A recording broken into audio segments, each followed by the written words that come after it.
kind attention. And now, get ready to believe and experience the magic of MCT's 9th production of Miracle on 34th Street.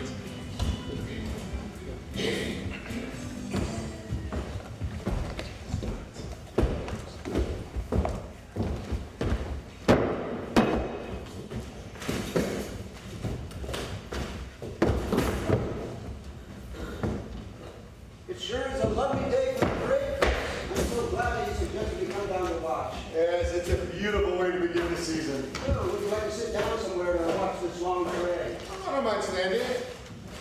You can go sit with those children on the curb. Oh, that's the perfect place to see it from. It wouldn't be Christmas in New York without Macy's parade. And the kids just love it. You know, I saw a six-pack in a dumpster on 32nd Street. You might want to pick that up. Oh, thank you. I'll get it after the parade. My dear woman, why do you fish in the garbage? It's repulsive.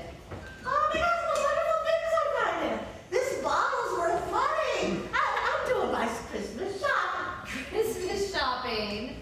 Yeah, you'd be surprised at the wonderful treasures people just throw away. I do my Christmas shopping in the privacy of my own living room. Home Shopping Network on Channel 8. I can't be bothered plowing through all those crowds in the stores. Well, you ought to be bothered. And my shopping costs a lot less than yours. It's the time and the thought that you put into it.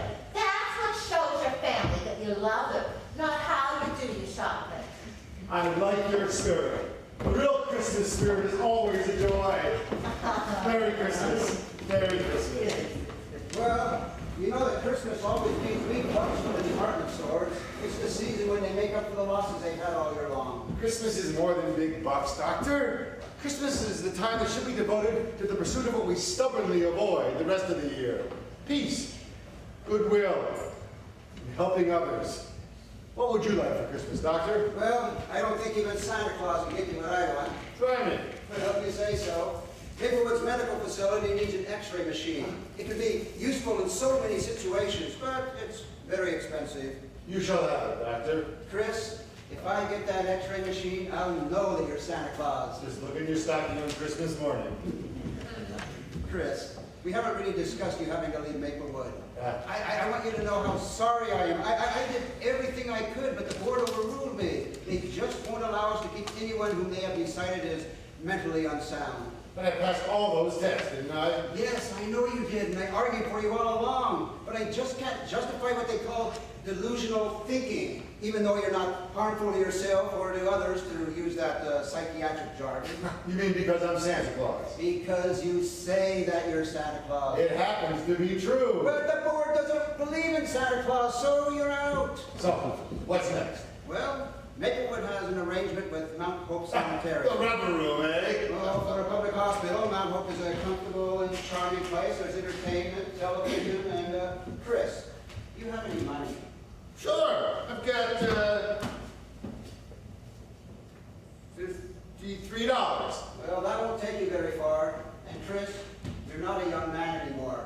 It won't be easy for you to earn a living, and if you can't support yourself, you become a ward of the state and end up in Mount Hope anyway. So why not avoid the disagreeable experience of living on the street? Because there's nothing wrong with me. I'll be happy if I go to the funny farm. What choice do you have? Well, the Central Park zookeeper's a friend of mine. Maybe I'll go stay with him. The reindeer don't doubt my sanity. Oh, come on, Chris, please. Well, Doris, after 5 years, we have this great business working pretty well, don't you think? Just as long as Mr. Macy is happy. I think the Barney float's better this year, Mother. Yes, Susan, we fixed his eyes so they roll, which makes him look more alive. You watch your mother, Susan. You'll be able to manage this braid yourself by the time you're 12. Would you believe 9? Oh, that was all the Boston Charlie. No what else to do. Laura's reason on the trolley.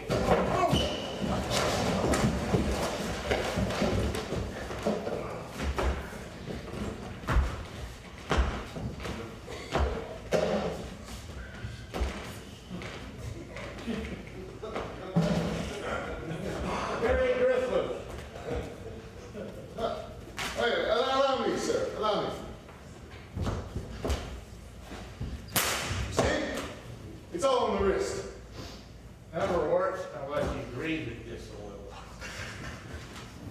be ashamed of yourself. Where's your Christmas spirit? In front of all these children? Where's your Christmas spirit? Oh, it's right here. Oh, yeah. Stay warm. There's our seat over there, Doris. Oh my God. What do we do now? Oh, how did we manage to get him? Shelly, see if you can get him into the sleigh. Oh, how? I don't know. Get someone to help you shove and then tie him in if you have to. I think I'm going to be wasted. Oh.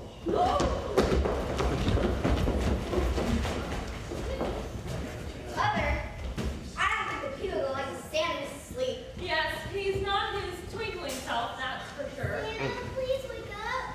That's not really Santa. He will show Mother and Macy's. But if you want to see the real Santa, they're ringing bells on every street corner in the city. Those aren't the real Santas. Yeah, we want to see Santa himself. I suppose you believe in the Easter Bunny too. This could be a golden opportunity to solve both of your problems. I think they need a replacement on that sled. You could spread the Christmas spirit and pay your rent at the same time. What the heaven asked me? You have to ask them. How can you just stand here and watch this? These children, they'll be disappointed if there's no Santa Claus. You surprised me, Doctor. Is that a genuine Christmas spirit I hear? You're pretending for my sake. Oh, no, Chris. I was just thinking about what you were saying about giving and sharing. Whether you're the real Santa or not, you can certainly make these children believe that you are. Well, that's what it's all about, isn't it, Doctor? Yes. Excuse me. Is there anything I can do to help? I can't believe it. It's Santa Claus. My pleasure, ma'am. Shelly, it's a gift from, of course, from Santa Claus. Sir, you can see what our problem is here. Would you fill in for us and play Santa in the parade? Well, I'm not in the habit of substituting for intoxicated imposters. But, my dear, since the role fits me so perfectly, which way do you dress it? Oh, Shelly, get this gentleman suited up for the sleigh. Right. Right this way, sir, and I'll get rid of this. Hello, Doris. Oh, hi, Fred. Man, Susan is down talking to the elves. Can you get her and take her someplace? There's so much going on right now that I just don't have time to deal with all the crazy ideas that'll fit into her head. It's nothing to worry about. I overheard some conversation about the North Pole. Yes, that's just what I mean, the North Pole. Look, I really appreciate your helping to take care of Susan, Mr. Gailey, and I am really glad that you two get along so well, but we've been neighbors long enough for you to know that I do not want to have her fill her head filled with delusions. I've told you before that I just don't want to have her believing in fairy tales, Mr. Gailey. Why not Mrs. Walker? Well, because it's not a fairy tale world we live in, Fred. She'll end up expecting that Prince Charming will come along and he'll, well, anyway, Fred, you know that happily ever after just doesn't exist. Are we talking about Susan or about you? I'm sorry, Doris. I'm sure that your divorce was painful, but you can't stay bitter about that forever. Not every man will break a woman's heart. And I don't think that Susan's going to grow up any happier to think so. Yes, I was devastated, Fred. Thank you for all of your help, but please let me be Susan's parent. Mother, the elves are right this year.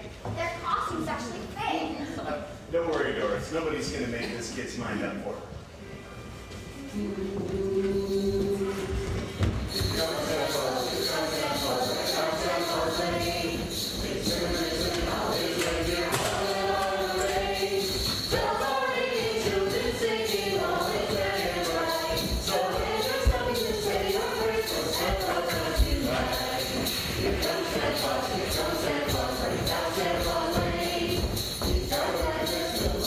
Boys and girls again, hear the sleigh bells jingle, jingle.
Oh, bring us a piggy pudding. Oh, bring us a piggy pudding. Oh, bring us a piggy pudding. Please bring it right here.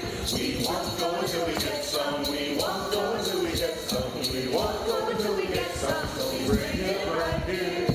We wish you a Merry Christmas. We wish you a Merry Christmas. We wish you a Merry Christmas. Happy New Year. Good tidings we bring to you and your king. Good tidings for Christmas and a Happy New Year.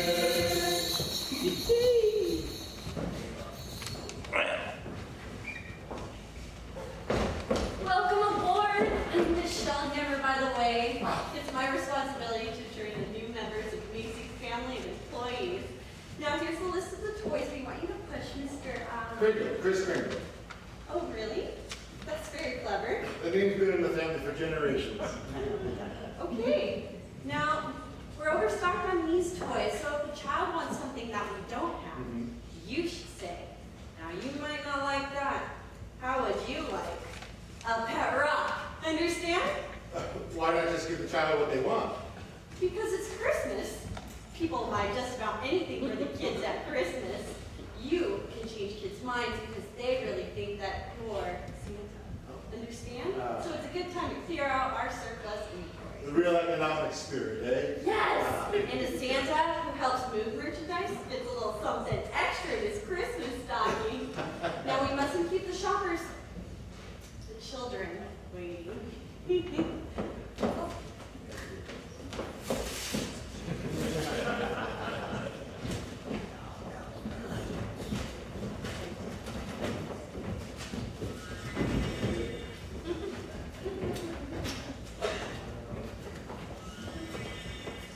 Hello, Sharon. How did you know my name? Because I'm Santa Claus. Now, what can I get you for Christmas? A pink bike with red ribbons on the handlebars. I think you've been a good girl. I think that can be arranged. Merry Christmas. Well, thanks a lot, Santa. What, I look like I'm made out of money? You should ask her if there's something else that she wants. Your store wants $125 for a bike like that. I accept. Can you afford $55.95? Well, yeah. Oh, try Consumers Outlet on 30th Street. I can't believe it. Macy's Santa Claus is sending me to another store? Well, it's not whether Consumers or Macy's sells the toy. The important thing is to make the child happy. Well, this is wonderful. Good of you. Merry Christmas. Merry Christmas. Hello, young man. What can I get you for Christmas? I want a fire engine that crackers real hoses and that squirts real water. And I promise not to squirt in the house. That's what you said last year about the gloppy goo gun. This time I really promise. All right, I accept your promise. But remember now, okay? Okay, Merry Christmas. Why did you say that? I've been all over town and everybody is sold out. Bloomingdale's just got a new shipment in. They're on the 4th floor, second aisle on the left, and they're only $18.50. A marvelous bargain. Bloomingdale's, huh? Thank you. Merry Christmas. Christmas. Thank you for shopping at Macy's. To tell you the truth, I'm on my way to Bloomingdale's. Your Santa recommended it. You know what? I think it's wonderful. It's the true spirit of Christmas. He told me where I can get what my boy really wants. What will Mr. Macy say about this? Santa Claus. This child has only recently arrived from an orphanage in Holland. She doesn't speak any English yet. She wanted to see you so badly. She insists that Santa Claus can speak Dutch. I hope you can pretend. Ik wil hop en muziek van voetballen. Ik zie mensen binnen Zinderland. I can't translate for you. I don't speak Dutch No well. problem. A doll and a visit with your grandmother in Holland. In Pop en in bezoek naar grootmoeder? Dad, Dad. God, Wenceslas Peephout. Op het vet van sterren. Als steeds nou in mijn watten. En there's an heaven. Oh, vrolijk kerstfeest.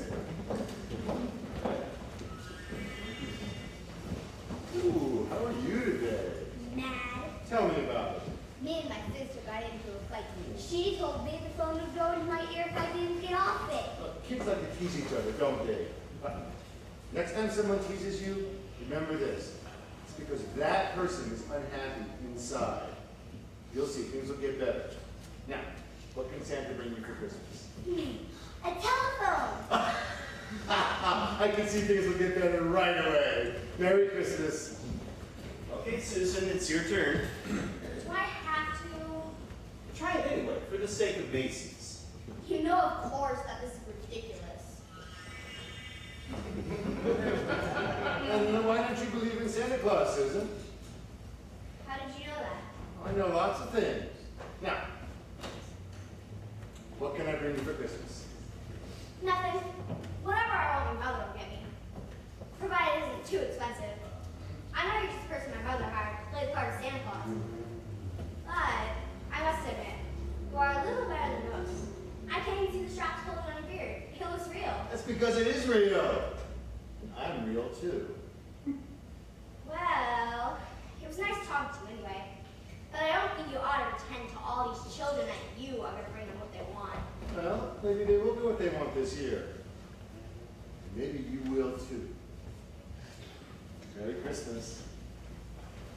I'm sorry, she's a tough sell. Thanks for trying anyway. My pleasure, my pleasure. And thank you for bringing her to me, you know? I enjoy working on the tough cases. It's really sad to see so much cynicism in someone so young. Ah, I agree. You know, what she needs is an infusion of imagination. Maybe you and I can work on that together? Mother, something funny happened. There was a Dutch girl in line who couldn't speak English, and the stand spoke to her in Dutch, and they sang a song together. Susan, lots of people speak foreign languages. I speak French, but that doesn't make me Joan of Arc. He's just a man not hired this morning, and even if there really were a Santa Claus, I doubt that he would be working at Macy's. Now, I want you to sit right here for a minute while I speak to Fred. Fred, would you step this way, please? I just received Santa's personnel form from headquarters. Perhaps you'd like to read it. Name, Kris Kringle. Age, as young as my tongue and a little bit older than my teeth. Birthplace, North Pole. Next of kin, Donner, Dasher, Dancer, Prancer, Comet, Donner. Okay, does that convince you? I think it's time for you to take Susan home now, if you don't mind. Apparently I have a job to do. Oh, still, he seems just like a harmless old man to me. Okay, all right, I'll go ahead and take her home. Come on, Susan, your mother has Christmas to manage.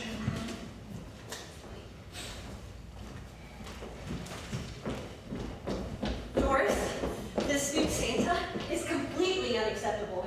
He refuses to push back on merchandise, and you're not going to believe this. He's sending our customers to buy toys at other stores.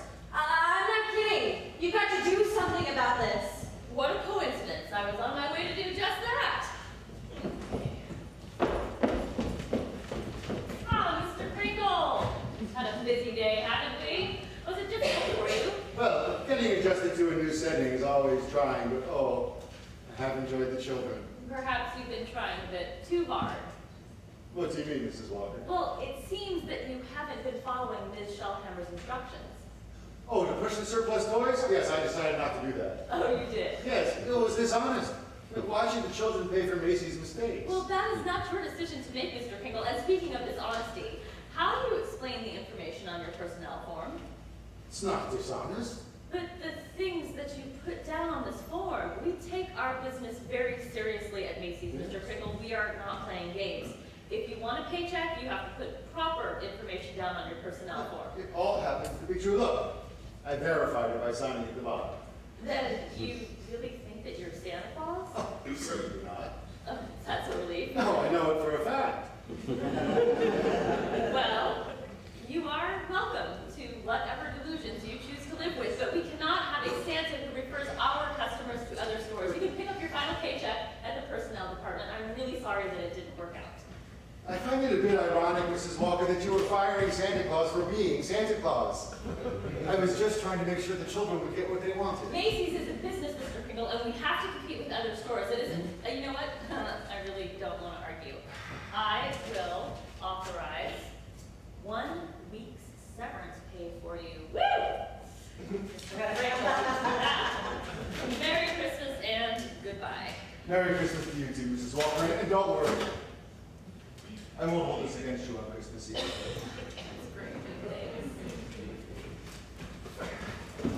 Doris?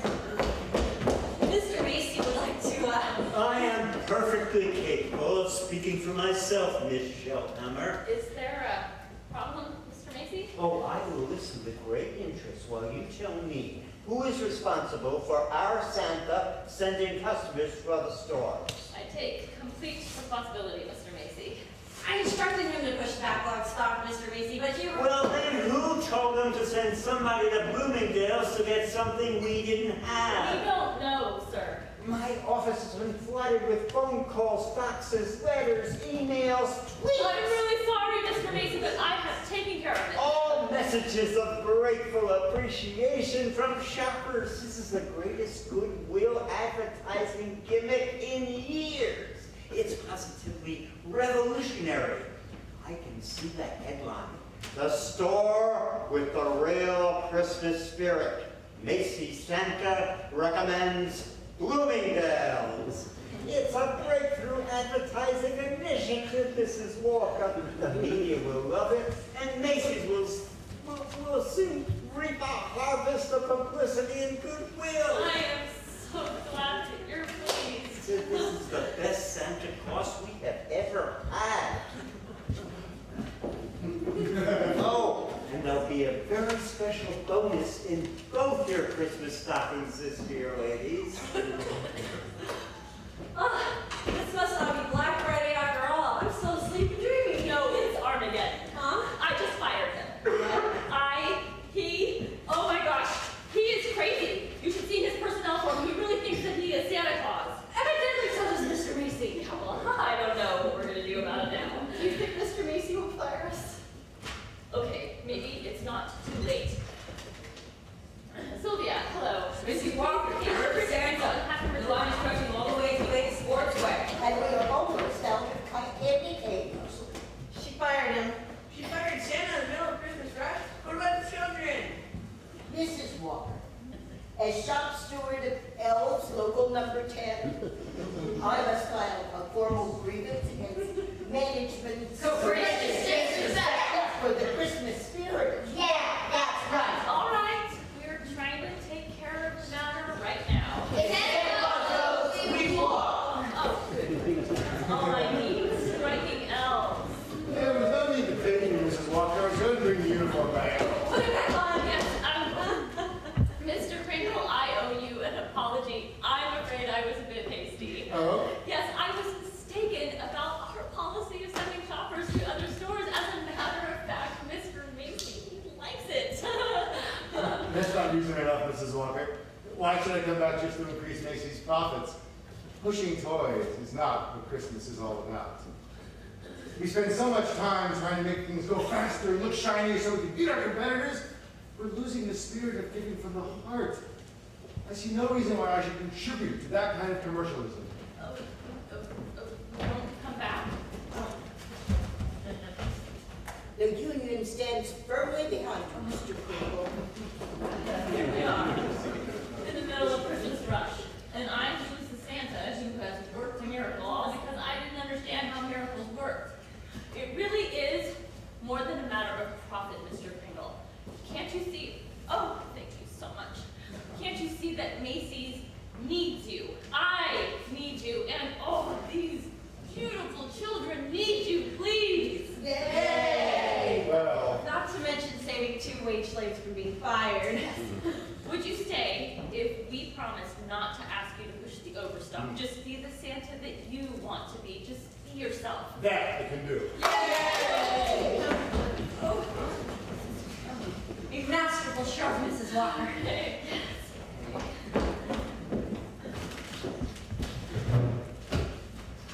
You wanted to see me, Mrs. Walker? Oh, hi! Yes.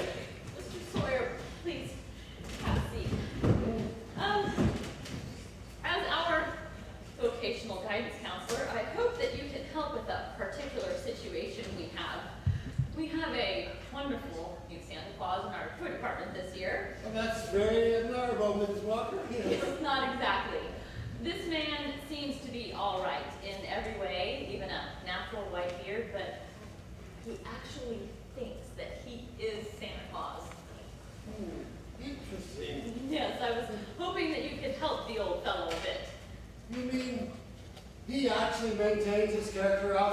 hostile work environment? That sounds to me like a classic case out of an abnormal psychology textbook. Oh, yes. What other symptoms are there? None that I know of. Persistent delusion. Very bad sign, yes, very. This sort of thing is usually deeply rooted in a failure to have emotional needs fulfilled in childhood. So the subject tends to personify the image of affection and gift-giving. What is the subject's name? Kris Kringle? You gotta be kidding me! No, I really wish that I were kidding, but I'm not kidding. But please don't alarm him right now. He is a very valuable employee. What would you want me to do? Well, I'd like you to drop by and observe him, and then maybe arrange an interview. Keep it casual. Leave it to me, Mrs. Walker. You'll never suspect that I suspect. Okay, thank you.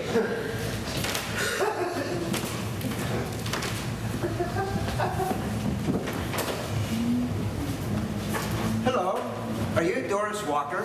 Yes, may I help you? Dr. Pierce. I'm the resident physician at Maplewood Home where Kris Kringle used to live. Oh, really? Yes. Oh, I think I'd like to talk to you. Yes, I heard that you hired Christopher Macy's Santa, and I'm so glad that you've given him the chance. Who is he really, Dr. Pierce? Well, that's a good question, and I've given it a lot of thought. He claims to be the real Kris Kringle, and if there really is a Santa Claus, well, he certainly fits the part. You don't honestly think that he's Santa Claus, do you? Oh, no, Mrs. Walker, I didn't say that.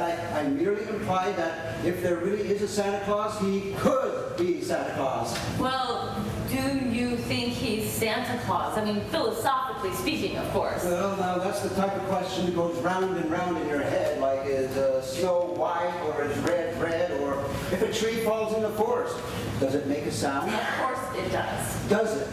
Now, if you were standing there, then yes, it would, because the vibrations would bounce off of your eardrums. But if there were no eardrums in the vicinity, could it still make a sound? I have heard that argument, but it can never be proven. Or disproven. It's all in your perception.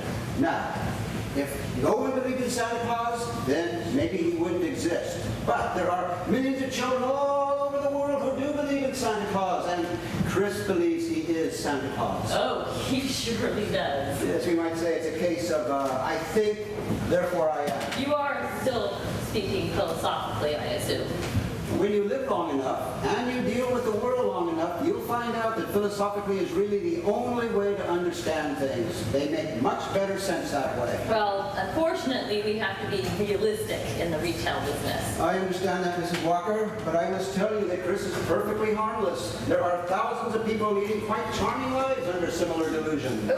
I'm glad that you said delusions. Yes, and as I said, I have known Kris for many, many years, and he is absolutely harmless. His delusion is a positive one. He just wants to bring happiness and the real spirit of Christmas to everyone. I just worry about him at times. What? Well, Kris is an old man, and I would hate to think of him wandering the streets of New York without a home to go to. If someone could just keep an eye on him.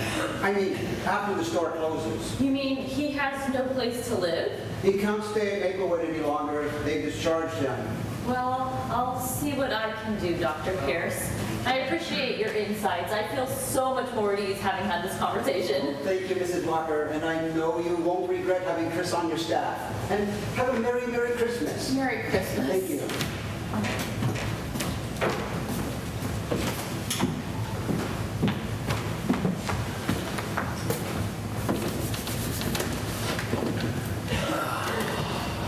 Mr. Kringle.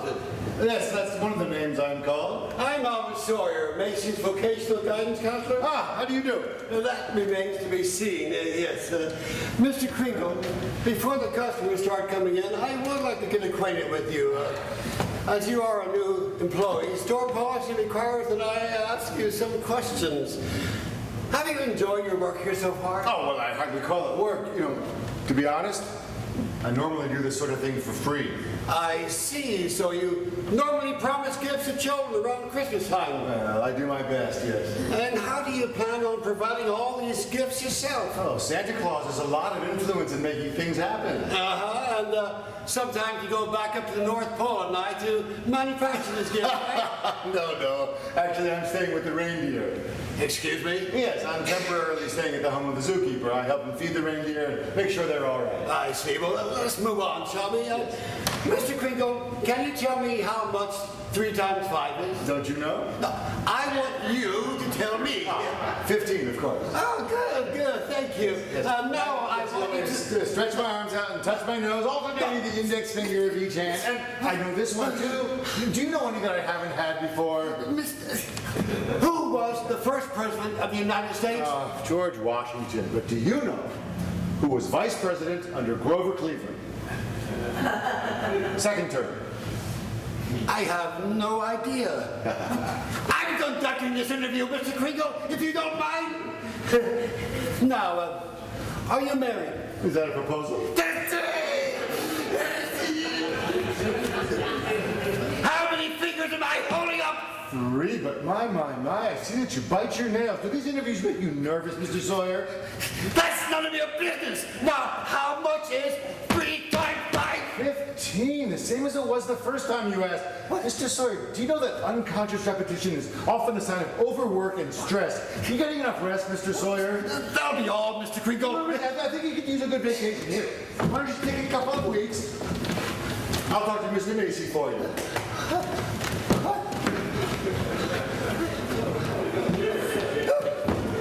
That man definitely has a rapid psychosis. Who? That's Santa, that Kris Kringle, that's who. Come on, Sawyer. His doctor was here, and he assured me that Kris was perfectly harmless. Perfectly harmless, though. Cases like this often become violent when the delusions are attacked. Oh, yes. If that man is allowed to continue to work here, I will take no responsibility for the consequences. Oh, that's all right, Mr. Sawyer. I'll take the responsibility. Don't worry about it. If I'm a psychologist around here, I think my opinion should be respected. I warn you, Mrs. Walker, that if that man becomes violent, and if something should happen, well, I'll be the first to say, I told you. Yes.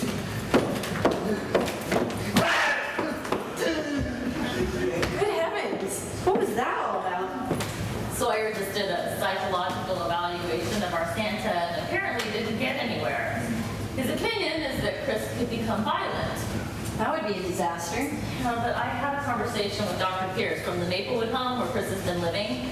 He told me that Kris is just a sweet old man who thinks that he's Santa Claus and that he wouldn't hurt anyone. Do you believe the doctor? Well, he said that he has known Kris for a long time. Sawyer only talked to him for 10 minutes. Why did the doctor seek you out? Well, he is rather fond of Kris and feels somewhat protective of him. He's glad that Kris has a job as Santa Claus, but he's worried about the hours after the store closes. He asked me to look out for him. I think that's a splendid idea, and you're just the person to do it. I'm sorry, what are you suggesting? No, not that he come live with me. Oh, no, absolutely not. I have enough responsibility with Susan, and, at night I need to unwind. Well, maybe I can help. We have a spare room. Kris could stay with us. Oh, you're a jewel, Shelley. I was hoping that I could help you. Not so fast, Mrs. Walker. I have to talk to my husband first. Oh. It's his house, too. Yeah. I'll tell you what, you have Kris over for dinner tonight, and I'll give me time to talk to Arthur. I'll try to convince him that, as part of our Christmas spirit, we should have this nice old man as a temporary house guest. I'll try not to mention that he believes in Santa Claus. Well, what will he say when he is introduced to Kris Kringle? Oh. I'll have to think of a way around that one. Okay. Thank you, Shelley. I'll call you later.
very much. Thank you for inviting me. I thought the milk and cookies for dessert was an especially nice touch. And I enjoyed spending the evening with you and with Susan. Mr. Kringle, Yes.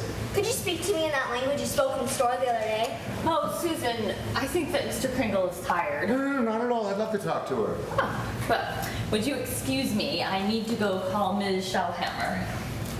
Susan, tell me something. Do you have many friends in the building? Yes, but I don't see them very much. The games they play are so childish. Today they were being animals, and they asked me what kind of animal I wanted to be. But I didn't want to be an animal. It's so dumb. Well, why didn't you tell them that you were a lion or a bear? Because I'm not lying. I'm a girl. The other children weren't animals either. They were just pretending. That's what makes the game so silly. Susan, do you know what imagination is? That's when you see things that aren't really there. Yes, but imagination is more than that. Imagination is a place you can go to. It's a very wonderful country. You've heard of nations like England and China and Japan? Well, imagination is a place just like that. And the wonderful thing about that country is, once you're there, you can do anything you want. Not anything. Well, for instance, how would you like to fly to Mars and be back in time for dinner? Oh, that would be possible. Or be the Statue of Liberty in the morning and fly south with a flock of geese in the afternoon. You want to give it a try? I guess you try. Okay, let's start with something easy. How would you like to be a bird flying through the sky? I would know how to do that, Mr. Kringle. Sure you would. Oh, stand up. Good. Okay, now spread your arms out. That's it, that's fine. Now move them up and down like wings. Good. Now tilt sideways and turn. That's it, keep flapping your wings, that's it. Now you're soaring like a bird. Do it, woo-hoo! Good. Keep going, Susan, keep going. Soar like a bird. I did it, Mr. Kringle. See? That was fun. Now, if you really thought I was Santa Claus, Susan, what would you like me to bring you for Christmas? Can you bring big presents? Since we're in the land of imagination, you can be any size at all. I want a real house for my mother and me, and a real father living with us. Oh, that's a tall order indeed. Well, if you're really Santa, you can do it. But if you can't, you're just a nice man with a white beard, just like my mother says. Susan, not everybody always gets her wish. For example, and that doesn't mean that there isn't a Santa Claus. I mean, sometimes a child will ask for something they could never use, like a real locomotive, for example. And sometimes little girls will ask for baby brothers and baby sisters, even though their parents couldn't care for them properly. Sometimes a person has to learn something, like how to love or how to behave better before Santa can grant their wish. But I've wished for a father and a house for such a long time, Mr. Kringle. And the more you've wished for it, the more it will mean to you when it comes. Susan, if everybody got what they wanted right away, life wouldn't be half as much fun. So you see, Susan, there's lots of reasons why a child's wish can't always come true. But a father and a house are all I really want, not toys. Oh, Susan, that's my favorite little girl. Hi. My name is Fred Gailey. I live next door. Ah, how do you do? Kris Kringle. Yes, I know. Susan, it's time for bed. Oh, hi, Fred. Have you two met? Yes, we just introduced ourselves. Mr. Kringle, I think that I have found a place for you to stay this evening. It's with Ms. Shellhammer, who is calling me right now. Would you please excuse me? I'll be right back. You're looking for a place to stay? No, I'm staying at the zoo. I've never met anyone who lived at the zoo before. The zoo is no place to stay. Why don't you come and stay over in my apartment? I've got an extra space, and I could use the company. Well, thank you very much, Mr. Gailey. That's very nice of you. Susan, why don't you go tell your mother that we've made an arrangement? I don't want her to worry about me. Okay, Mr. Kringle. I like the idea that you're staying with Fred. He's my friend, and it's right next door. Good night, Susan. I like the idea too, Mr. Gailey. Please, call me Fred. All right, Fred. And staying so close by will give me more of an opportunity to work on Susan's Christmas gift. I'm really fond fond of that little girl. Yes, I can see that. And what about her mother? I really like her, but I'm afraid that she thinks that being neighbors and babysitter with Susan are as close as she wants me to get. Well, have you ever asked her out? I've tried, but Doris won't socialize with anybody since her divorce. All she focuses on are Susan and her career. I don't think she trusts love anymore. That's an old, sad story. Maybe it's one you and I can do something about, Fred. Oh? How? It's easy. First, keep showing your interest in her, and pay attention to her feelings. But, most important of all, you must have faith in her. I've tried all that, but it hasn't done any good so far. Things will work out this time. I'll see to that. Mr. Kringle! Michal LaMere has a place for you to stay. She lives right near the store, so it'll be easy for you to get to work. Is that okay? I'll call you a cab and you can go over right now. That's really very thoughtful of her, but I've just accepted Mr. Gailey's offer to stay with him. Ah, Mr. Gailey, I see. I hope you don't mind. Oh. Well, good. Then I'll just be off to the zoo to get my things. I'll be back soon. Oh, well, please let me call you a cab. No, don't worry. I'm going to be right outside, I'm sure. Oh. Thank you. That's it. I think that I should tell you about him, Fred. I don't know if you realize that he has been diagnosed as suffering from delusions. Dr. Pierce asked me to keep an eye on him. He should not be left unsupervised. Aside from the fact that I think he's quite capable of handling himself, he'll only be next door. Between the two of us, I think we'll have the situation in hand. Well, that's not quite all. Oh? The Santa Claus bit. I don't want Susan influenced. I thought that I had made that clear to you. I understand your concern, Doris. But I like Kris. Why don't we have him stay over for a couple of days? And if it doesn't work out, then we'll find another place for him. Trust me, Doris. Deal? Well, okay.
Is something the matter? Is Kris here? No. Isn't he with you? Oh, when he didn't show up in my apartment, I went out to the zoo to look for him, and then when I talked to the zookeeper, he said that Kris had already been gone for about an hour. Oh, good heavens, Fred, something must have happened to him. It's all my fault, and after saying that you could trust me, Okay, I don't want to blame you. I okay? never should have left him there all by himself. Well, the important thing now is to find out if he is all right. If anything happened to him, I would never forgive myself. Doris, I had no idea that you liked the man. It's not a matter of like. I was beginning to think that what he stands for was beginning to get to you. No, but this is New York City, you know. Come on, Doris, who's going to rob Santa Claus? I'm calling the police. Look, if Santa can make it all the way down here from the North Pole, New York City should be no problem for him. I am serious, Fred. If he was all right, he would have called me by now. He must know that I would be worried. What?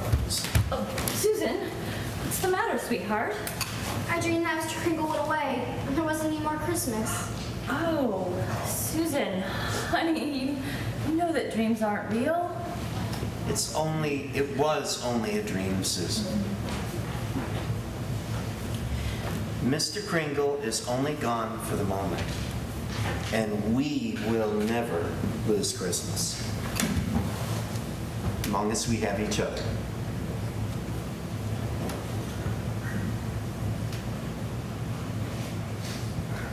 I'm dreaming of a white Christmas, just like the ones I used to know, where the treetops glisten and children listen to hear sleigh bells in the snow. I'm dreaming of a white Christmas, with every Christmas card I write. May your days be merry and bright,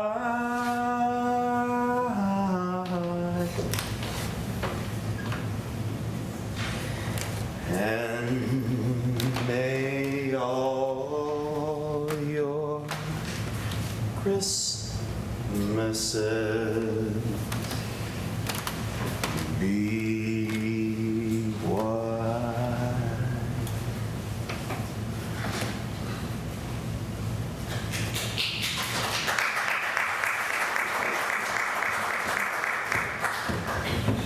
I don't know what I would have done without you tonight, Fred. I don't think that I have ever shown my appreciation to you for your friendship or for the way that you care for Susan. Please forgive me for being so upset with you. Thank you. Thank you for opening up to me. Thanks for recognizing that I'm right here with you. Oh, excuse me, I'll come back at a more convenient time. Kris, you're back. Where were you? I was just out caroling with some friends. No, really, I just came by to say goodnight. Oh, no, I'm so relieved. So my dream really was true. Santa really did go away. But he came back because your mother really cared for him. Well, that's a lovely thought. Anyway, everything is all right now, Susan. Why don't you come with me and I will tuck you back into bed. Good night, Susan. So, did you enjoy my absence? What do you mean? Doris was nearly sick with worry. Brought the two of you closer together, didn't it? Yes, it did. That's exactly what I hoped would happen. You old fox! You got us worried on purpose? You ought to be ashamed of yourself. Not at all, not at all. Let me get out of here so you can finish putting her worries to rest. Okay, it's the next apartment over on the right, but I must confess, I have an ulterior motive. Oh, what's that? I'm finally going to get an answer to the question that has plagued the world for centuries. Does Santa Claus sleep with his whiskers inside or outside the covers? I always sleep with them out. The colder helps them grow. I'll find my own way. Thank you. Good night. Good night. Good night. Good night.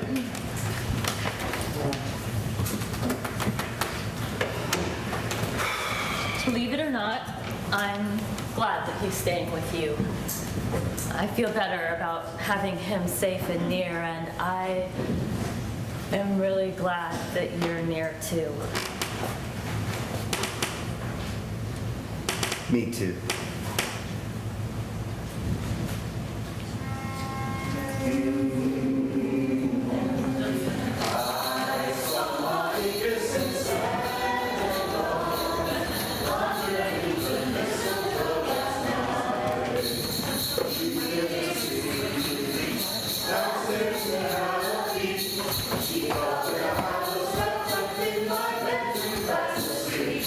Then I so long to go.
now, ladies and gentlemen, a special Christmas delight, Macy's Elf Theater.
And now, with a very special honor, Mr. Bloomingdale and Mr. Macy. Welcome to our store. I am so happy that we can work together in the spirit of Christmas. I must admit, at first I was quite jealous about the popularity of your Goodwill campaign. I thought you were stealing Christmas business from us. But then somebody informed me that Goodwill isn't the private property of any one organization. So we started our own Goodwill campaign, and it's been most successful.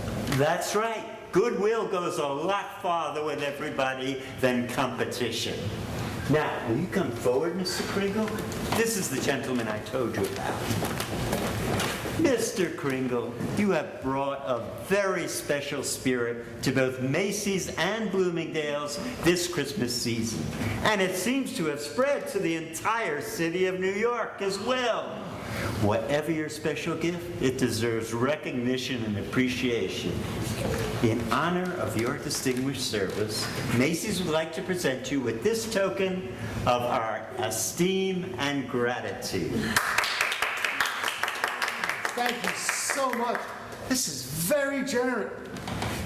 This is going to make Christmas very special for someone who's been kind to me. It's going to buy an X-ray machine. Oh, what?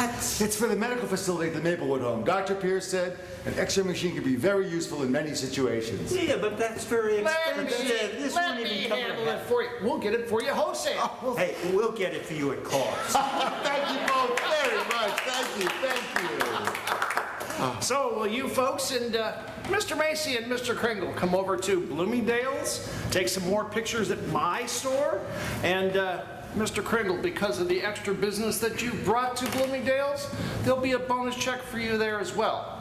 That should help pay for that expensive machine.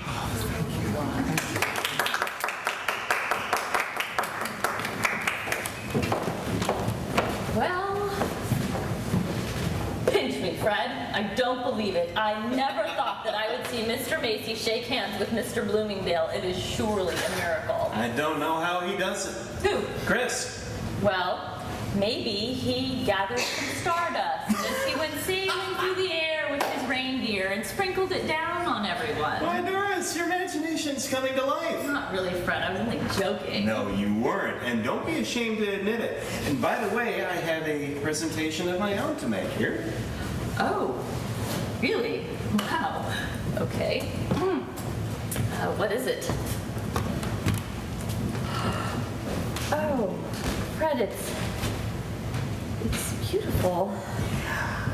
I went over to Tiffany's to see what kind of necklaces that they had, and went to see all the different kinds of ornaments that they had. And you know what they did? No. They sent me to Cartier. And then the people at Cartier and asked me if I had seen the collection that they had at the latest installment in Tiffany's. Well, it is happening all over town.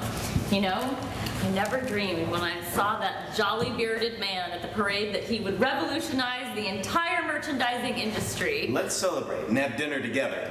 Oh, Fred, I would love to, but I have to work tonight. Really? Really. Unfortunately, it's been planned for weeks. Mr. Sawyer, our vocational guidance counselor, is giving a lecture tonight for our employees. Can't you find a way out of it? No, I'm sorry. I have to introduce him. What's the lecture about? Well, that's a little embarrassing.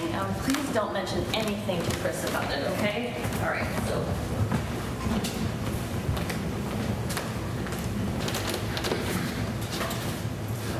Macy's invites you.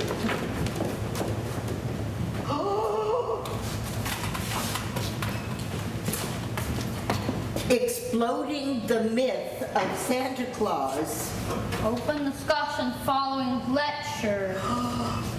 We better tell Mr. Kringle about this.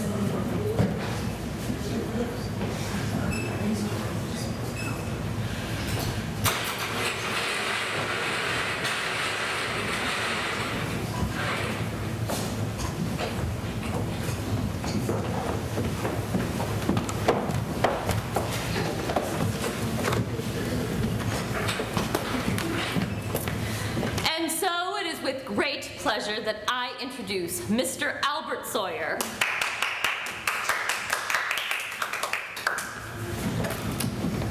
Ladies and gentlemen, tonight we are here to explore the nature of the Santa Claus myth. By the time this lecture is concluded, I feel confident that you will share my heartfelt convictions that this legend, which has been handed down over the centuries, is an outrageous atrocity and that it has been detrimental to generation after generation of innocent young persons of both genders. The symbolic figure of Santa Claus, St. Nicholas, or Kris Kringle, whatever we may call him, represents a classic expression of the wishful dreaming of all children. Instead of teaching children that the things they want come for free, they should be taught while they're still in their formative years the value of the work ethic that has made this country great.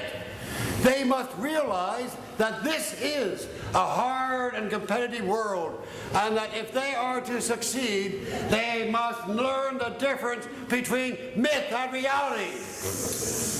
Now, mature adults who still continue to perpetrate this fable reveal themselves to be incomplete and neurotic personalities who have failed to adjust to the stringent demands of our culture.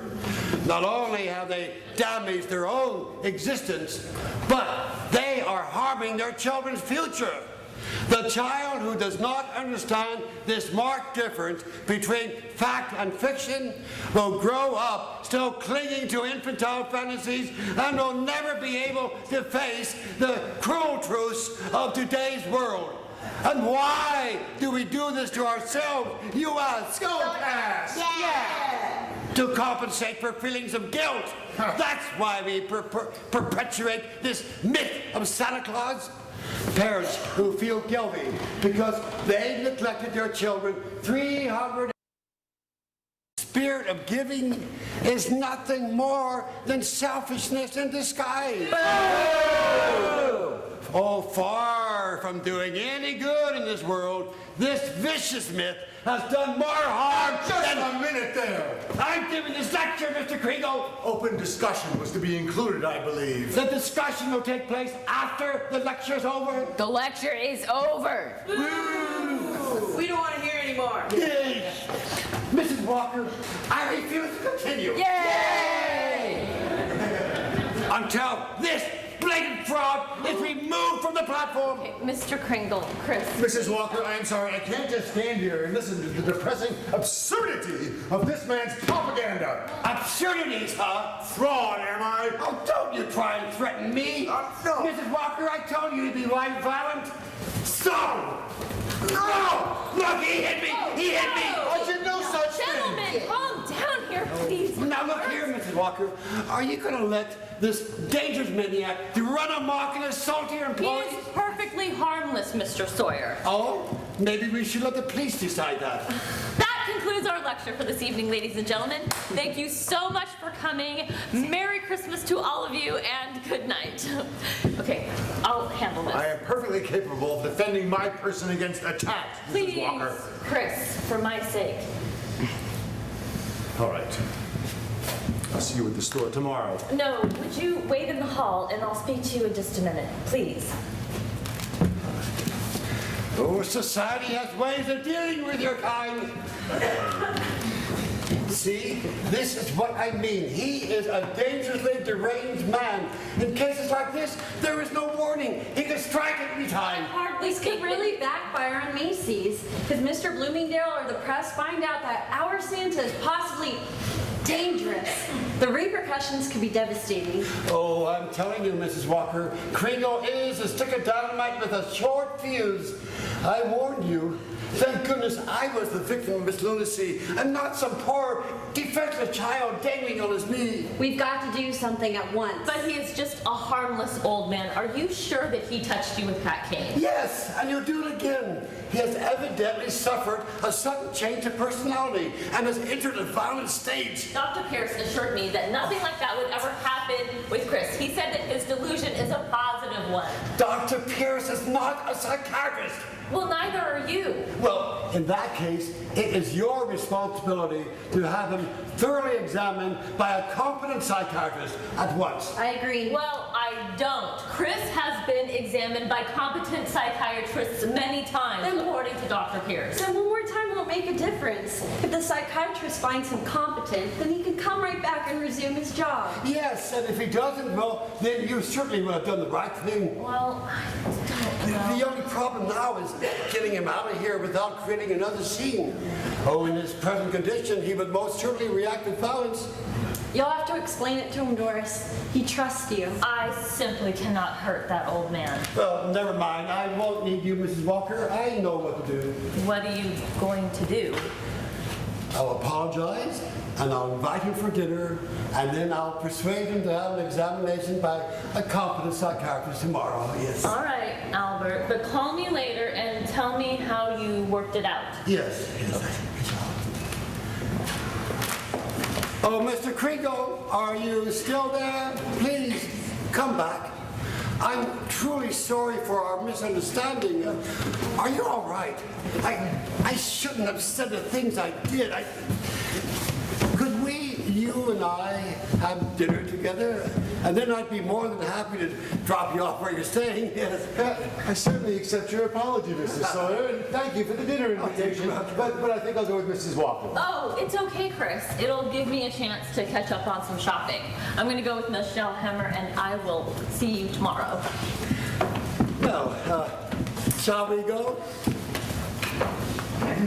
Just excuse me one moment. I need to talk to the elves. Of course. I'll just go and collect my things.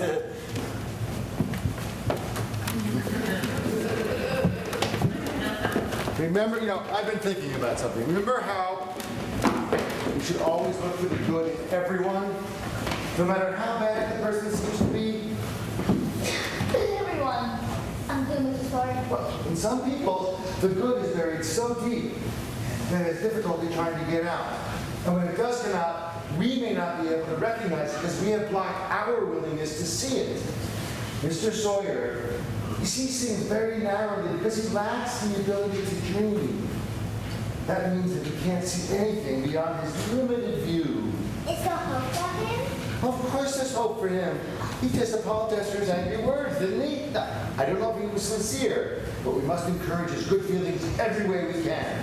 What if he wasn't being honest? Well, that would mean that the bad, at the moment, was stronger than the good. You shouldn't go with him, Mr. Kringle. Not so fast. We must be quick to recognize the good intentions in his words. Having said them, even he, deep down, believes that he should mean them. Well, I'm calling for a vote of the elves. All those in favor of Mr. Kringle going off with that Mr. Sawyer, say aye. Aye. Opposed? Opposed! I'm sorry, but I'm in charge of reading. That means the ayes have it. I'm going to give Mr. Sawyer a chance. Besides, it was Mrs. Walker who decided I should go with him. Don't worry, I can take care of myself. And you all go on home. I'll see you in the morning. If you say so, Mr. Kringle. Please, here. I will. Ah, there you are, Mr. Sawyer. Where should we go to dinner? Oh, I know just the place. It'll be a real surprise.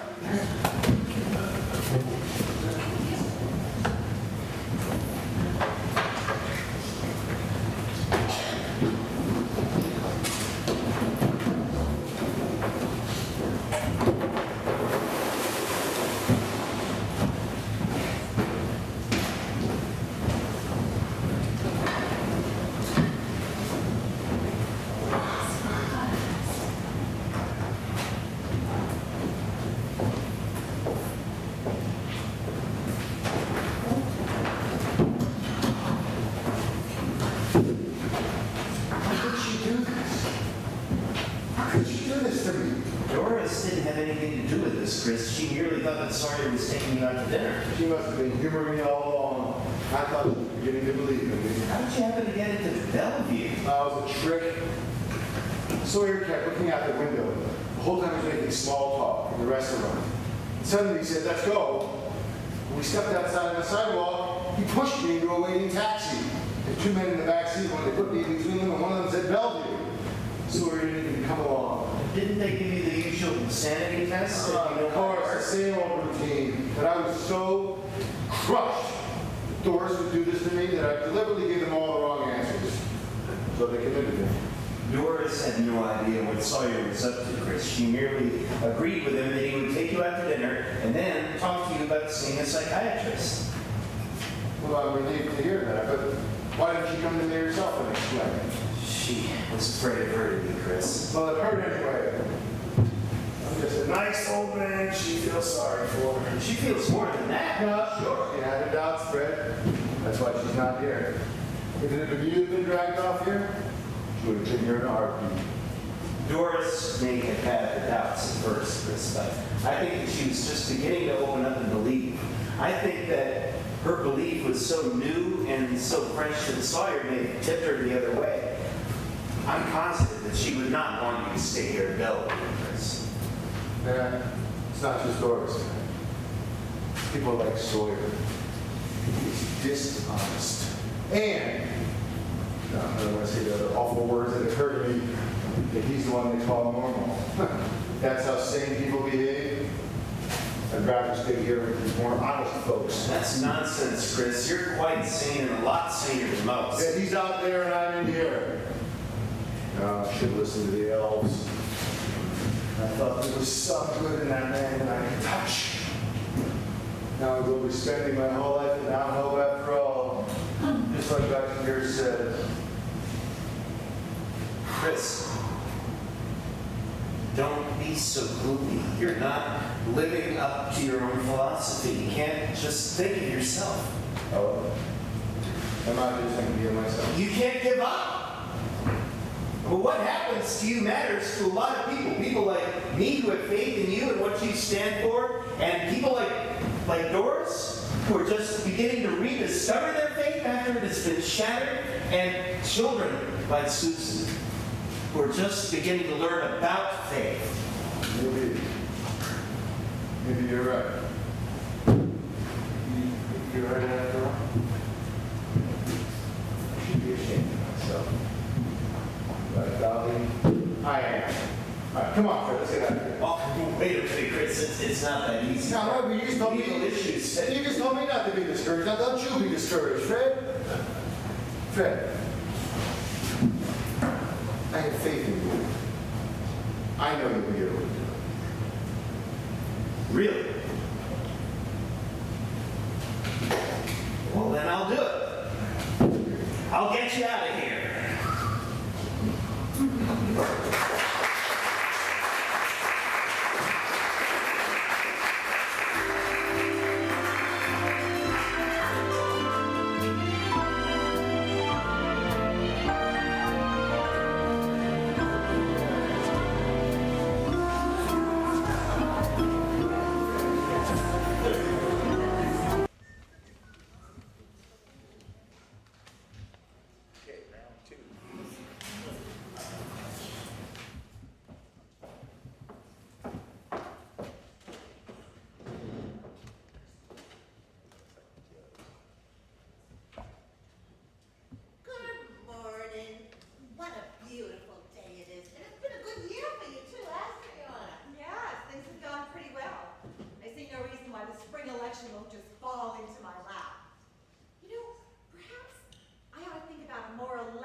psychiatric report from Bellevue Hospital is attached. Okay, Bellevue, huh? All right, age unknown. An old man, huh? Very old, Your Honor. I suppose I should read all this? You can take my word for it. This is a clear-cut consent proceeding. Now, if you take a look, this fella calls himself Kris Kringle. As in, he thinks he's Santa Claus. Uh-oh. Yeah, exactly. There's a Mr. Gailey here from, just here. Who does he want? Oh, he's representing Kris Kringle. Uh-oh. Okay, you better show him in. Santa Claus has a lawyer. Good morning, Your Honor. My name is Fred Gailey. I represent Mr. Kringle. I take it you've received the commitment papers? Yes. It's a matter of signing his consent form, it seems. That you get the fella out of harm's way for what's left of his life. No, if you don't mind, Your Honor. You see, there is evidence that Mr. Kringle has been victimized, and I'm requesting a hearing so that I can provide witnesses. Okay. I thought you said this place was clear cut. Oh, it was! As far as I knew. This is the first I've heard of a challenge. All right. The psychiatric evaluation, there's a clear diagnosis here. And here's a statement saying, in addition to his delusion, he became violent. Seems like a pretty clear basis for commitment, don't you think? That is a misrepresentation, Your Honor. That's why I'm requesting a hearing. I'm thinking about short time, taxpayer money. Your Honor may sign the commitment papers if you wish, but I must advise you, I will submit a writ of habeas corpus. All right. That won't be necessary. We will schedule a competency hearing. Let's see. All right. How about next Monday morning at 10 a.m.? How's that sound to you? Fine, Your Honor. Mr. Mara? Just when I thought I was clearing my calendar for... yeah, Your Honor, I'll work in it. Great. All right. See you on Monday then. Thank you, Your Honor. Have a good day, Finley. Whom do I see about dropping the Kringle commitment case? I'm sorry, sir. Mr. Kringle's commitment has just been challenged, and you are Mr. Sorry. Yes, right. The certification of his insanity is unequivocal, but wouldn't you know it, not even Bellevue's word is good enough. But I'd like this case to be dropped right away. Isn't there anything we can do? I'm sorry, sir. The hearing's already been scheduled for next Monday morning. Public hearing? Yep. Attorneys? But Mr. Macy has demanded that I can sign it off back. This is his... Don't worry! This kid, Gailey, Kringle's lawyer, you know, he's probably just some young sport trying to get himself a little good publicity. Publicity? My job gone. Oh, no Christmas bonus. Maybe Mrs. Walker could talk to Mr. Gailey. Yes, yes, yes. Maybe Mrs. Walker could talk to Mr. Gailey. Yes. Maybe Mrs. Gailey could talk to Mr. Walker.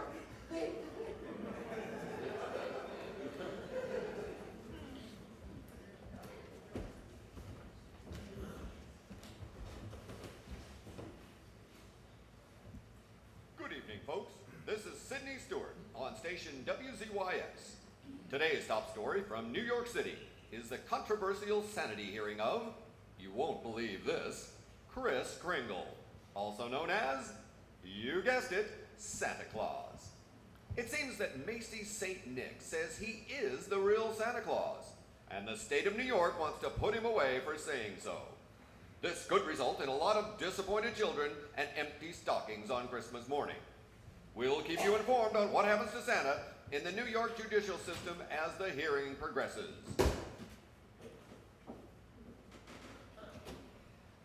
Hey, Finley, is the judge in? Hello, Harriet. How are you? Good morning. Harriet, I've been a good friend of yours for lots of years, as well as your political manager. But we did a pretty good job of keeping you on the bench, haven't we? Yes, of course. I'm very grateful for what you've done. I like this seat, and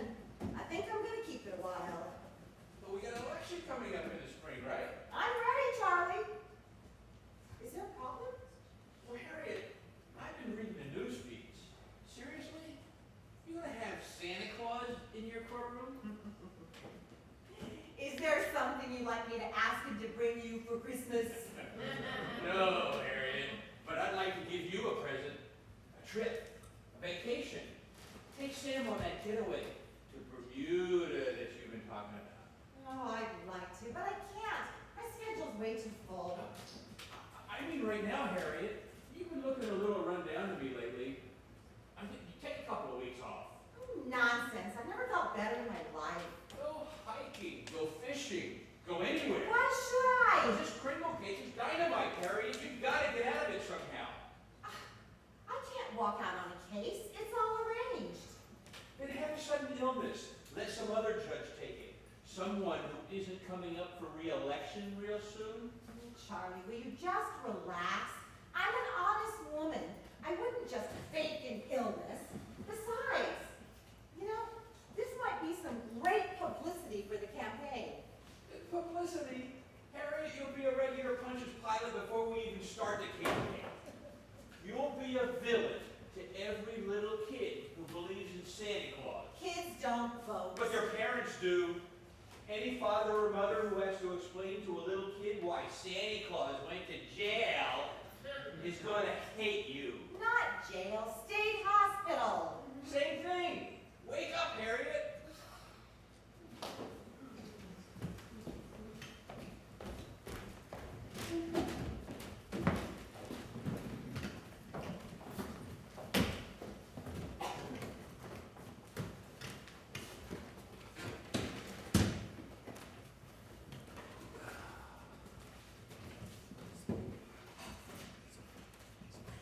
Hear ye, all rise. The Supreme Court of the State of New York, the County of New York, is now in session. Judge Harriet Hopper presiding. All right, be seated. All right, let us proceed. As the competency report has already been filed in evidence, Your Honor, the state would like to call its first witness. All right. Mr. Kris Kringle. Good morning, Your Honor. Good morning. Raise your right hand. Do you swear to tell the truth, the whole truth, and nothing but the truth, so help you God? I do. Sit. Now, please state your name for the record. Kris Kringle. And where do you live? Well, that's what this hearing will determine, I believe. Very sound answer, Mr. Kringle. Sir, do you believe yourself to be Santa Claus? Of course. The state rests its case, Your Honor. Well, Mr. Gailey, do you want to come up and cross-examine the witness? I believe he was employed to play Santa Claus. Perhaps he didn't understand the question. Oh, I understood it perfectly, Your Honor. Okay. In view of the witness's statement, Mr. Gailey, do you want to enter a defense? I do, Your Honor. Okay. I am perfectly aware that my client, Kris Kringle, believes himself to be Santa Claus. Indeed, that's the basis of the entire case against him. The state declares that this man is not sane simply because he believes that he is Santa Claus. I believe that's a reasonable and logical premise for such a declaration, Mr. Gailey. It would be, Your Honor, if you or I or the district attorney here believed that we were Santa Claus. Anybody who believes that they are Santa Claus is a little, how should I put this? Out of touch with reality. But then again, he's insane. Not so... necessarily. You declare yourself to be Judge Harper, Your Honor, and nobody doubts your sanity because you are Judge Harper. I know all about myself, Mr. Gailey. Mr. Kringle here is the subject of this hearing. I was only making a point, Your Honor. And your point is? That if a person is the person that they claim to be, just as you are, Your Honor, then he is just the same. Of course, but he isn't. But he is, Your Honor. Is what? I intend to prove that Kris Kringle is Santa Claus. This hearing is adjourned until tomorrow today at 3 o'clock p.m. Does that work?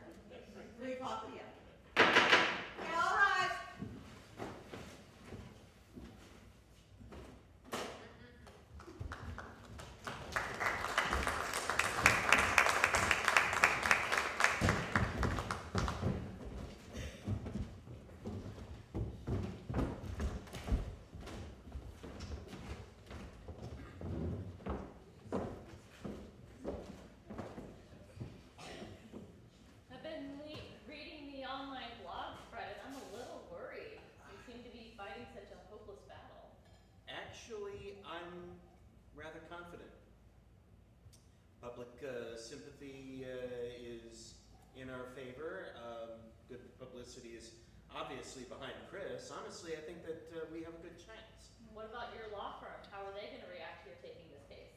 Well, actually, old Hayslip, the senior partner, he had called me into his office earlier today.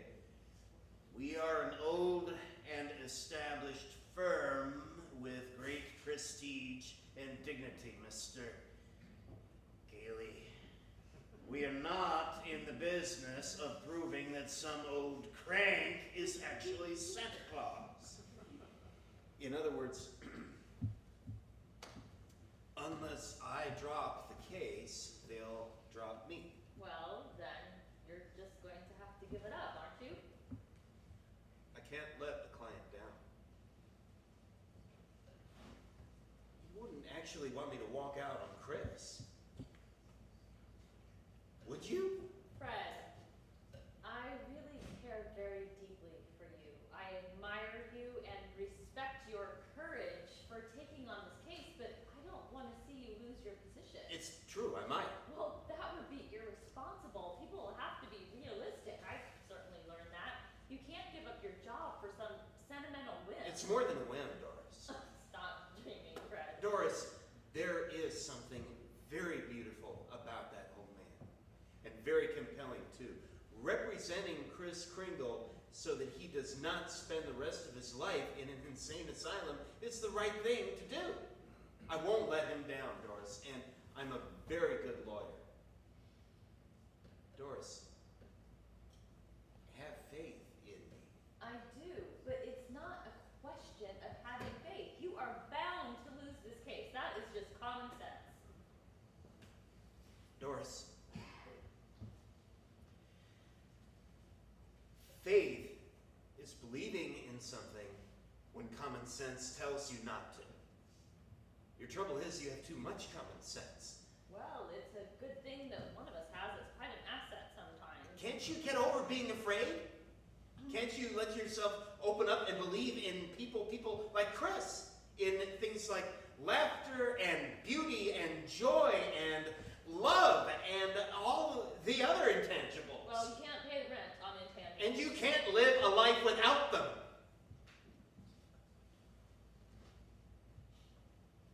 At least I can't. I thought that Kris and I had gotten through your armor, Doris. I thought that you were willing to be more open-minded and open-hearted.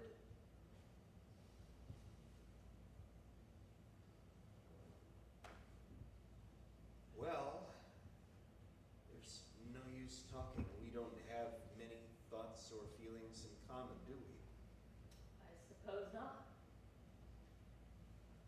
Then there's nothing left to say, is there?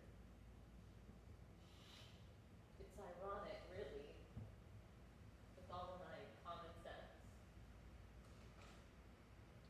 I really thought that it was going to work out this time.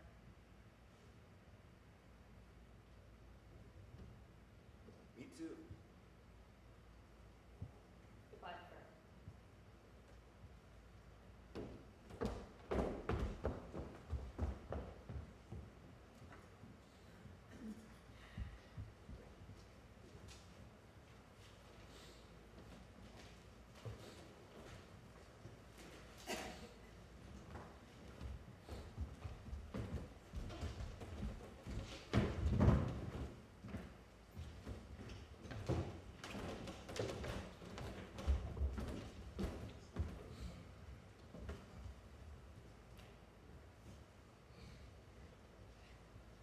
Your Honor, I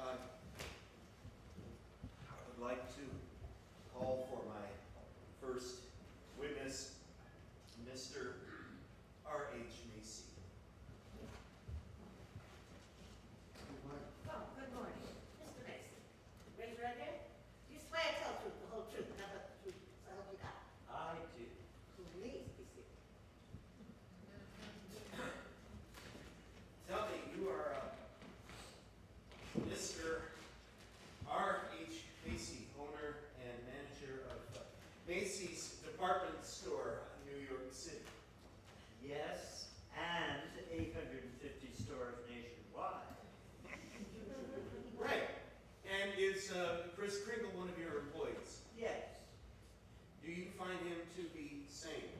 definitely. Do you find him to be truthful? Now remember, you are under oath, Mr. Macy. Mr. Mara, you will get a chance to cross-examine the witness when Mr. Gailey is finished. Perhaps I can ask the district attorney's question for him. Mr. Macy, do you believe that this man is Santa Claus? Yes. Thank you. No further questions. Mr. Mara, No, don't, no. you don't like cross-examine the Just witness? forget it. You can sit down, thank you. Thank you. Oh, Mr. Sawyer, you are fired.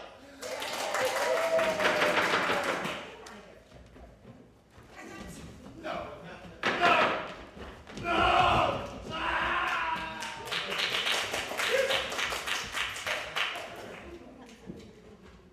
For my next witness, I call Dr. Pierce to the stand. Dr. Pierce. Yes. Swear to tell the truth, the whole truth, nothing but the truth, so help you God. I do. Okay, plan. Dr. Pierce, you are the resident director of the Maplewood home, are you not? Yes. And you've known Mr. Kringle for quite some time, is that correct? Yes. Do you believe that he is Santa Claus? Yes. Would you repeat that louder, Dr. Pierce? I want the entire court to hear you. Yes, I do. Doctor! You're a man of science, are you not? Yes. Have you any logical or scientific reasons behind this opinion of yours? Mr. Mara, I'm going to warn you again. You get to cross-examine the witness when Mr. Gailey is finished. Yes, Your Honor. Dr. Pierce, you expressed a Christmas wish to Mr. Kringle a few weeks ago, is that correct? Yes. What was it? Well, I said I would like an X-ray machine for the medical facility at Maplewood Home. And what arrived at Maplewood yesterday? An X-ray machine. How did it get there? Well, the card said, "Merry Christmas from Kris Kringle." Your witness. Why, thank you. Dr. Pierce, as you may know, many Christmas cards many gifts come with Christmas cards saying, "From Santa Claus." Are you aware of any other possible donors? No, I am not. Now, be careful, Dr. Pierce. We are in a court of law, and that means that only tangible facts and logical testimony may be submitted as evidence. So please, tell the court why you feel so strongly that an item like this very expensive machine simply appeared thanks to an old man who has nothing but a temporary Christmas job at a department store. Well, because he is the only one to whom I said anything about it. And when I expressed my wish, I said, if I get that X-ray machine, I'll know you're Santa Claus. And I got it, and I do. All right, thank you. You can step down. Thank you. For my next witness, I call Jim Duncan to the stand.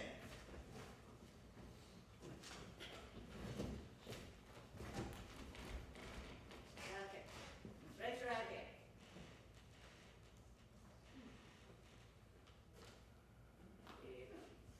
You swear, tell the truth, the whole truth, nothing but the truth, so help you God. Indeed I do. Tell me, Mr. Duncan, you are the resident zookeeper at the Central Park Zoo, are you not? For sure I am. Tell us about Mr. Kringle. Oh, Kris is a wonderful baby with a reindeer. She's uncanny. She's uncanny. I'm an antelope man myself. I've been at the zoo 66 years. Always had difficulty with the reindeer. The only time I could come near them is when they were restrained. But these very same reindeer, they'll walk right up to Kris. They'll eat out of his hand. Objection! They'll eat. Objection! They'll eat.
wasting said court's time and money with this childish nonsense. Is there or is there not a Santa Claus? Well then, I propose we ask her honor for an immediate ruling.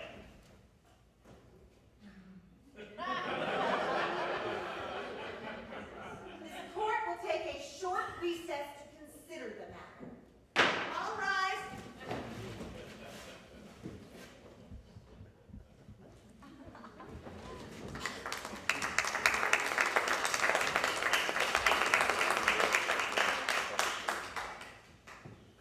Harriet, I don't care what you decide about old Whisker puts out there, but if you officially rule that there's no Santa Claus, you might as well start looking for a chicken ranch somewhere, because we won't be able to run you for dog catcher. I'm a sane person, and I'm a responsible official. I've taken an oath. How can I say there is a Santa Claus? Well, they'll have me derobed, and they'll try me for insanity. Harriet, do you know how many millions of dollars worth of toys are manufactured every year? Toys that wouldn't be sold if it weren't for... Santa Claus. That's right. Have you heard of the National Association of Manufacturers? How do you think they're going to like your ruling? And what about all the people they employ to make those toys? Union members, Harriet, oh, they're going to just love you. And they're going to say it with votes. And then there's the Christmas card artists, and the candy companies, and the department stores. Oh, Harriet, and the Salvation Army. They got a Santa Claus on every corner. I'm telling you, Harriet, if you rule that there's no Santa Claus, you can count on just 2 votes. Yours and that DA, Mara. One. Mara's a Republican.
write to Santa Claus, the North Pole, South Pole, care the postmaster, and everything else.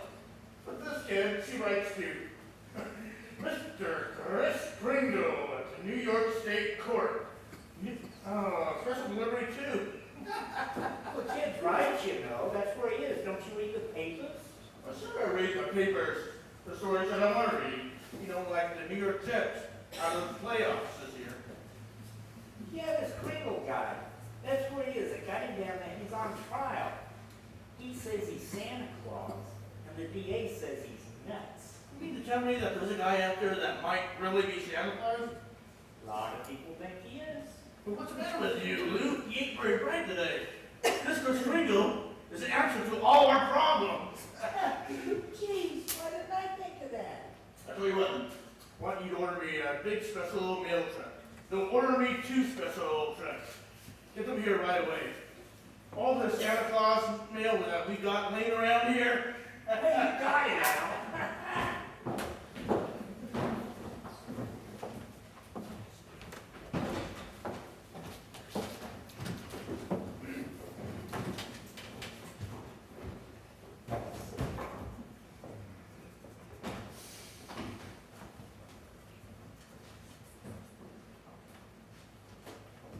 Harriet, this thing's gone viral. There have been 100,000 tweets just in the last hour. And it's all over Facebook, too. What are you going to do, Harriet? You have to think about your situation. And my duty to my office. Harriet, it's Christmas Eve. If you throw Santa Claus in that nut house on Christmas Eve, you're going to be up for a protest demonstration, or abducted, or murdered. No. It's desperate. If that lawyer, Gailey, can figure out the slightest competent authority reference, I will willingly and eagerly give him every possible break. I've been watching that Mr. Kringle pretty carefully, and he seems to be nothing more than a kindly old gentleman. But unless something miraculous happens, I'm afraid I'm going to have to sign the incompetency papers and have the old guy put away.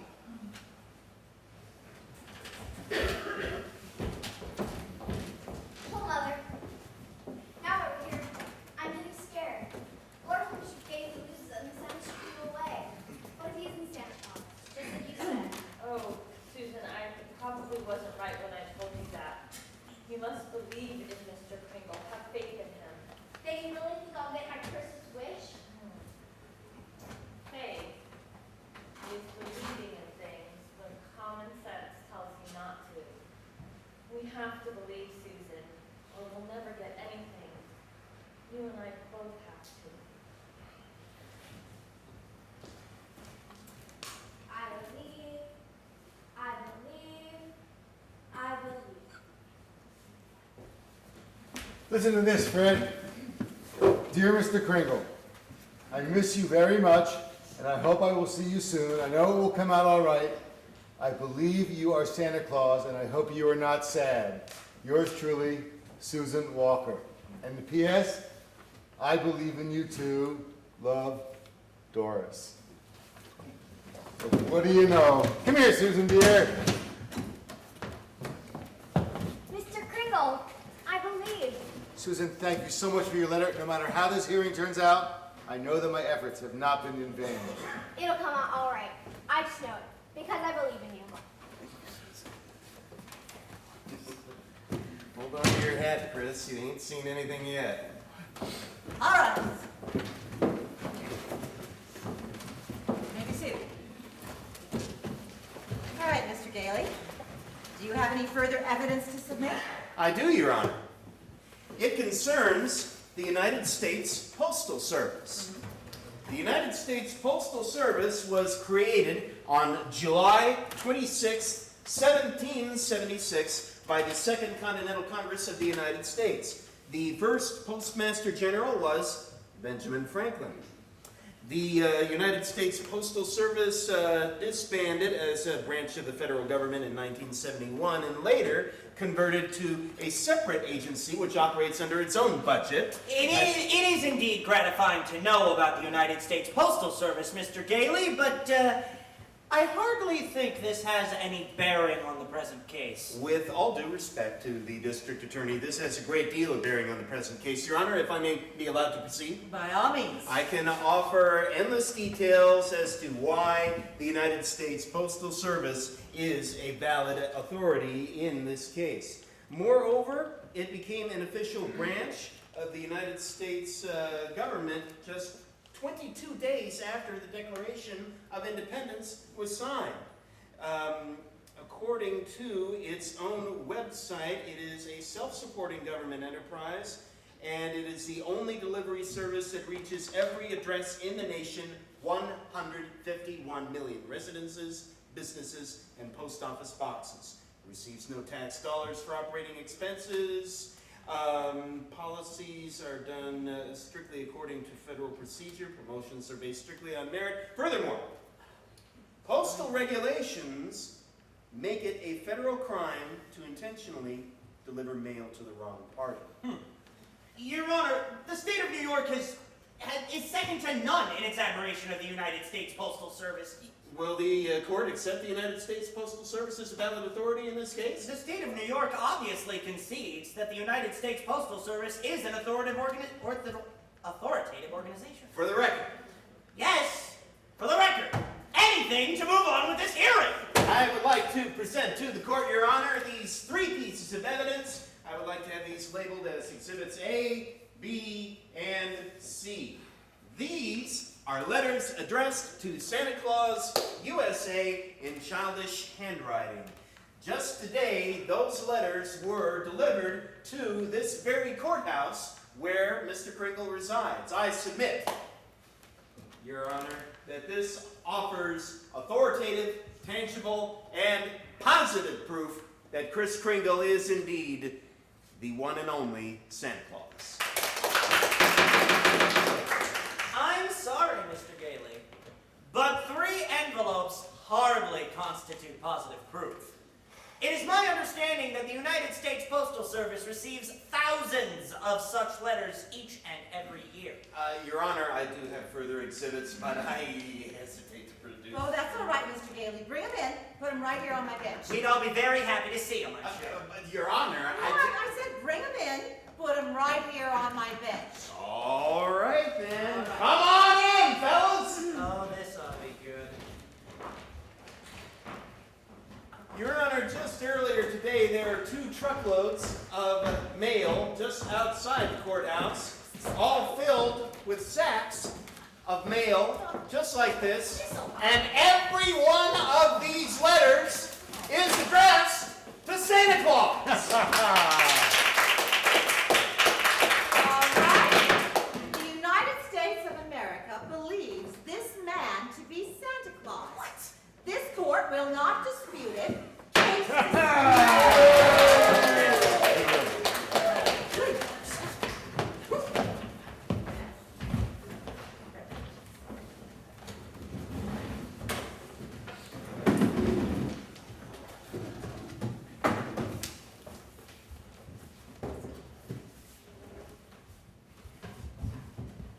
That was the best Christmas I have ever had.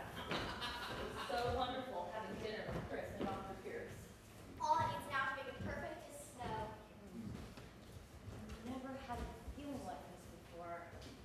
Fred, I finally understand what you mean when you say faith is believing in things When common sense tells you not to. Oh, look. It's my house. It's my house. In her house. I have no idea. She's never mentioned anything about a house before. It's a nice house. Might make a good real estate investment for somebody. I suppose so. Of course, it looks a little large for 2 people. Might make just enough space for 3. Don't you think? Doris,